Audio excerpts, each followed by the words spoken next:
السلام عليكم واهلا وسهلا فيكم حبايبي وين ما كنتوا بتتابعوني. اليوم ان شاء الله جيتكم بوصفة البيشاميل اللي كتير انا متأكدة لو جربتوها حتحبوها كتير.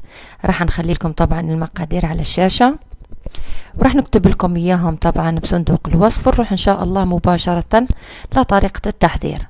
اول شيء عندي 400 جرام صدر دجاج، عندي نص معلقة صغيرة كزبرة، نص معلقة صغيرة كمون، ونص معلقة صغيرة ثوم مطحون، ومعلقة كبيرة بابريكا. وراح نحط طبعا فنجان تاع زيت عادي، زيت المائدة، وشوية فلفل اسمر، ربع معلقة صغيرة فلفل اسمر. راح نخلط هاي المكونات زي ما انتم شايفين هيك مليح، وراح نجيب طنجرة على الغاز، راح نحط فيها شوية زيت، وراح نقلي هذا صدر الدجاج يعني مباشرة نقليه. يعني نحاول نحط الغاز النار عالية على اساس الدجاج ما يطلقناش مية كتير، يعني ضل التتبيلة ماسكة فيه وهو كمان يستوي معنا. شوفوا كيف بلش يطلق المية تبعته، راح نخليه لما ينشف مليح ونشوف بس الزيت اللي ضلت، يعني راحت المية تاعت الدجاج. شوفوا الدجاج من بعد ما تحمر ونشفت المية تبعته، شوفوا كيف صار يعني شبه مستوي. راح طبعا نجيب صحن ونرفعه من الطنجرة، نصفيها ونحاول نخلي هذاك الزيت في الطنجرة لانه راح نحتاج نحط فيه الخضار. نرفع كل صدر الدجاج هذا، يعني ما شاء الله صينية البيشاميل هذه تعطيكم كمية وفيرة ما شاء الله، يعني 400 جرام دجاج بيعمل لكم ما شاء الله يعني صينيتين.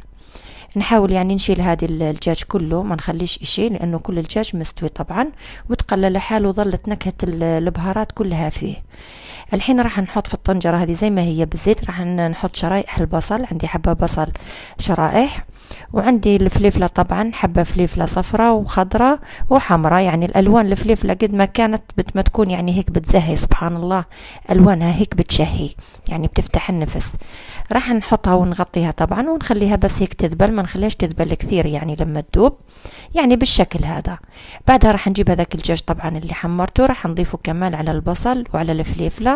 راح نجيب المعكرونة طبعا اللي كنت سلقتها بشوية مية وشوية زيت، راح شليتها طبعا مليح وخليتها في مصفاية. بعدها راح نحط لها الملح ونحط لها معلقة كبيرة تحت الزعترة. يا سلام على الزعترة، تعطي واحد النكهة في المعكرونة ايش احكي لكم ما شاء الله.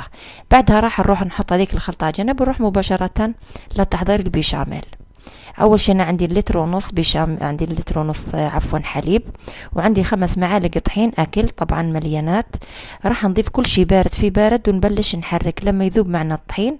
راح نحط تقريبا 60 جرام زبدة اللي هو معلقتين زبدة. وعندي انا بحب هذه الجبنة تاع لي ساندويتش لانه بتطلق لون على صفار وبتعطي نكهة كتير زاكية. راح نحط لها طبعا شوية فلفل اسمر ونحط لها الملح، وهذيك الزبدة والجبنة بتعطي نكهة غير شكل. شوفوا البيشاميل راح نحاول نخلوها طرية، يعني شوفوا كيف تكون سائلة ما تكونش جامدة. قد ما كانت البيشاميل خفيفة قد ما تجيكوا صينية أطيب. بعدها الحين راح نجيب أنا الصينية طبعا اللي بدي أدخلها الفرن. راح نحاول نحط هذيك المعكرونة الخلطة اللي عملناها كلها بالخضار والدجاج. شوفوا ما شاء الله كيف جت، والله بتشهي. راح نحطها طبعا في الصينية وهيك نغطيها بالبيشاميل كلها، يعني بنحط في الأول وبنضيف على الوجه كلها، راح نغطيها تمام كله هيك. نكهتها بصراحة وانا بعمل فيها يعني والله بتشهي. شوفوا البيشاميل كيف تكون سائلة ما تكونش جامدة. بعد انا عندي طبعا الجبنة المبشورة دائما تبشروها على المبشرة الناعمة عشان تعطيكوا هيك تعطيكوا يعني كمية وفيرة وتيجي الجبنة هيك حلوة من فوق. راح نزينها بنفس الفلفلة اللي حطيناهم جوا، راح نزينها هيك، بعمل دوائر وبنزينها من فوق. شوفوا ما شاء الله والله سبحان الله زي ما بحكي لكم العين اللي بتاكل يعني ما شاء الله بتفتح النفس.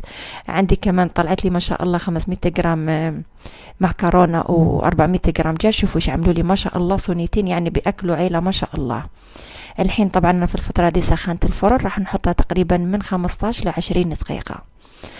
ويا سلام كولي بيشاميل والله بتشهي، ريحة الفليفلة فيها بتشهي يعني إن شاء الله شهيتكم في الجنة.